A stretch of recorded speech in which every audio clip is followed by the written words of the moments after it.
Avant de plonger dans cette histoire incroyable, pensez à vous abonner à la chaîne et à activer la cloche. Ici, chaque récit a quelque chose à dire, et vous ne voudrez pas en manquer un seul. C'était un après-midi ensoleillé, dans le centre-ville bondé. Amélie Dubois, une femme noire enceinte de 7 mois, marchait tranquillement vers un rendez-vous médical. Vêtue d'une robe élégante et d'un manteau léger, elle tenait délicatement son ventre arrondi, symbole de la vie qu'elle portait. Son mari, sénateur Louis Dubois, était absent, en séance au Parlement, mais elle ne doutait pas que tout irait bien. Soudain, un policier blanc, visiblement nerveux et empli de préjugés, surgit de nulle part. Il l'interpella sèchement, l'accusant de trouble à l'ordre public pour une raison absurde. Elle avait simplement traversé à l'endroit interdit, quelques mètres plus tôt.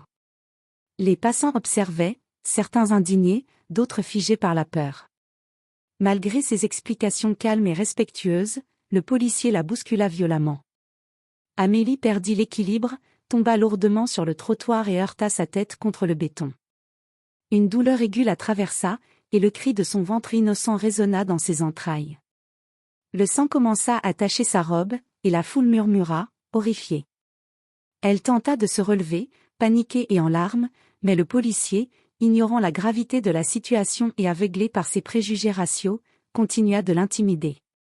À ce moment précis, un témoin alerta les secours, mais chaque seconde semblait une éternité.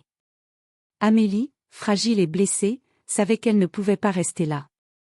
Le destin de son enfant et le poids de son nom allaient transformer cette simple altercation en un scandale national, car personne ne savait encore que la femme qu'ils avaient sous-estimée était l'épouse du sénateur Louis Dubois, figure politique influente et intransigeante face à l'injustice. La scène se figea dans l'air chaud de la ville, une femme noire, enceinte et vulnérable, au sol, face à un policier raciste, ignorant que cette erreur allait déclencher une tempête qui changerait la vie de tous les protagonistes. Les sirènes retentissaient au loin, mais le chaos sur le trottoir ne semblait pas s'arrêter. Amélie, toujours à terre, sentait la douleur irradier dans tout son corps. Son téléphone avait glissé, et elle n'avait pu appeler personne. Les passants criaient à l'aide, certains tentaient de retenir le policier, mais il restait impassible, sûr de son autorité. Quelques minutes plus tard, les secours arrivèrent. Les ambulanciers s'empressèrent autour d'Amélie, remarquant rapidement qu'elle était gravement blessée et en danger, elle et son bébé. Le policier, quant à lui, semblait frustré de ne pas pouvoir contrôler la situation. Il essaya de justifier son geste auprès des témoins, elle résistait. Mais personne n'y crut. Pendant ce temps, le sénateur Louis Dubois recevait un appel de l'hôpital. Sa voix tremblait d'abord d'incrédulité, puis de colère lorsqu'il apprit que sa femme avait été grièvement blessée par un agent de police. Sa position politique et son influence lui donnaient un accès direct à la police municipale et aux médias. Rapidement, il déclara publiquement. Aucun citoyen, et encore moins ma femme enceinte, ne doit subir une telle violence gratuite. La justice sera rendue. Les chaînes d'information locales commencèrent à diffuser la scène. Les vidéos tournées par des passants montraient le policier en train de pousser Amélie au sol. Les réseaux sociaux s'embrasèrent immédiatement. Indignation, colère, appel à la justice.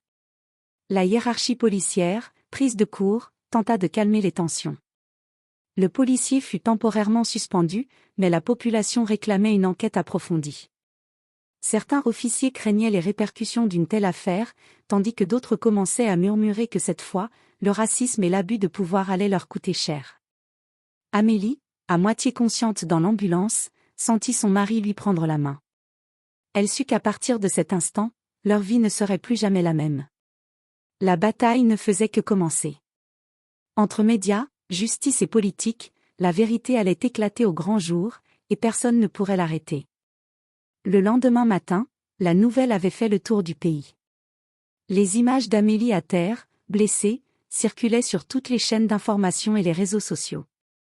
Les hashtags dénonçant la violence policière et le racisme explosaient.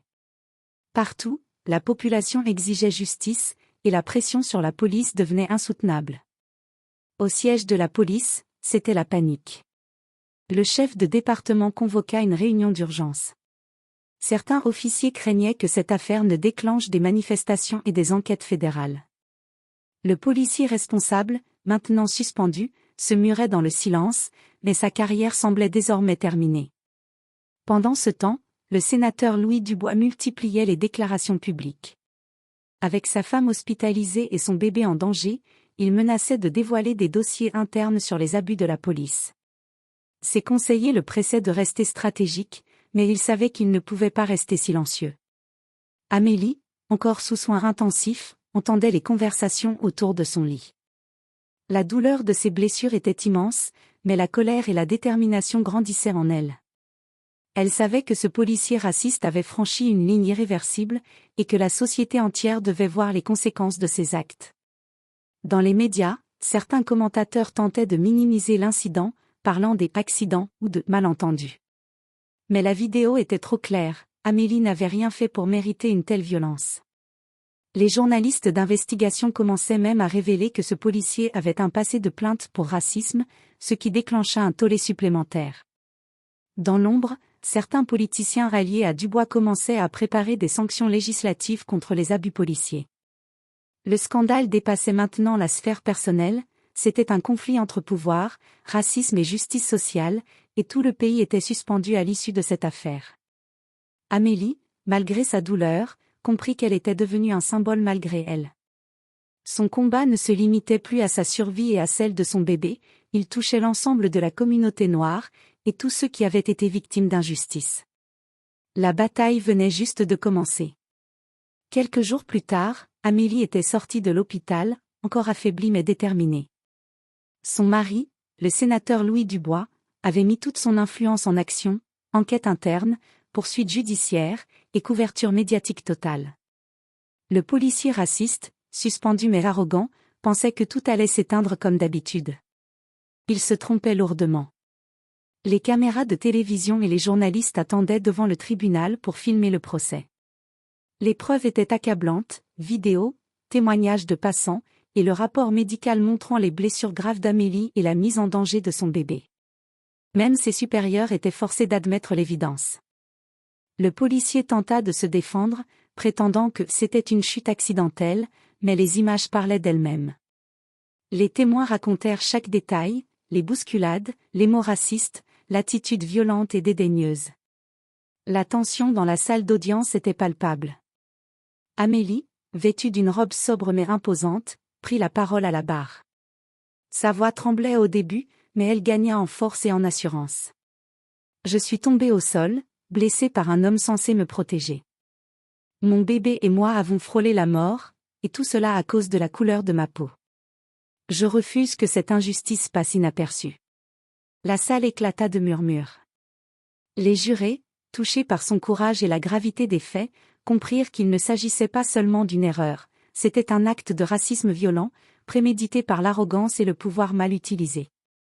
Quelques heures plus tard, le verdict tomba, le policier fut reconnu coupable de violences aggravées et mise en danger de la vie d'autrui, avec une peine de prison ferme. La nouvelle fit la une de tous les médias.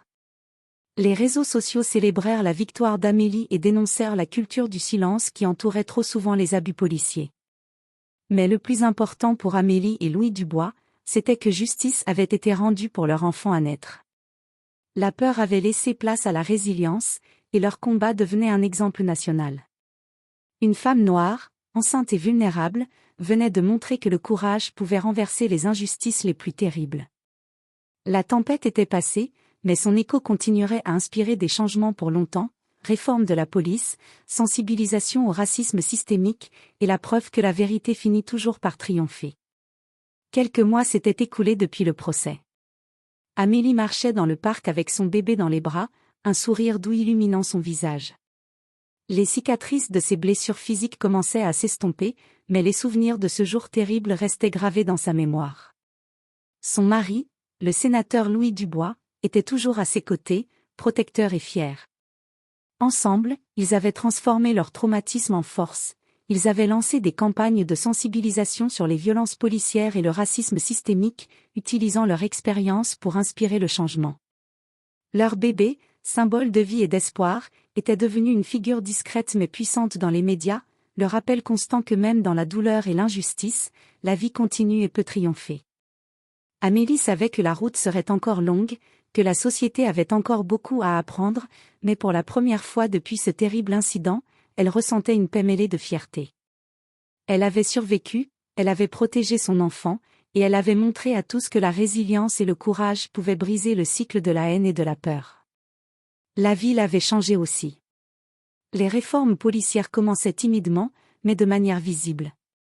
Les citoyens se sentaient encouragés à dénoncer les abus et à soutenir ceux qui, comme Amélie, avaient été victimes d'injustice.